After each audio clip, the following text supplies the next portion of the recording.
নমস্কার। ২-৩ দিন পর আবার ফিরে এসেছি।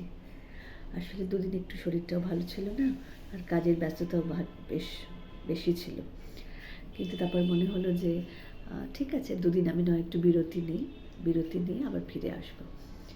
সুতরাং এইটা হলো খুব জরুরি। মাঝে মাঝে যখন আপনার শরীর, সময় বা সব কিছু হয়তো সাথে নেই, মনে হচ্ছে আপনি যেন খুব তাড়িত, দৌড়চ্ছেন, সব কিছু ঠিক করে উঠতে পারছেন না, তখন নিজের প্রতি সদয় হয়ে একটু দুদিনের বিরতি বা একটু কিছুক্ষণের বিরতি নিয়ে, যাকে আমরা বলি ব্রেক, নিয়ে আবার ফিরে আসলে কোনো অসুবিধা নেই।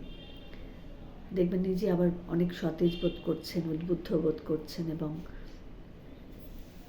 তাতে করে হয়তো পরের যে কাজগুলো সেগুলো আরও বেশি ভালো হবে, আরও বেশি ফ্রুটফুল যাকে বলি আমরা, সার্থক হবে। সুতরাং মাঝে মাঝে এরকম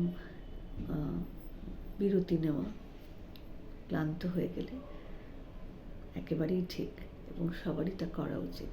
এবং এই ব্যাপারে কোনো, যাকে আমরা বলি গিল্টি ফিলিং রাখা, বা বাবা আমি ছুটি নিলাম, আমি বিরতি নিলাম, এরকম বোধ করার কোনো মানে নেই।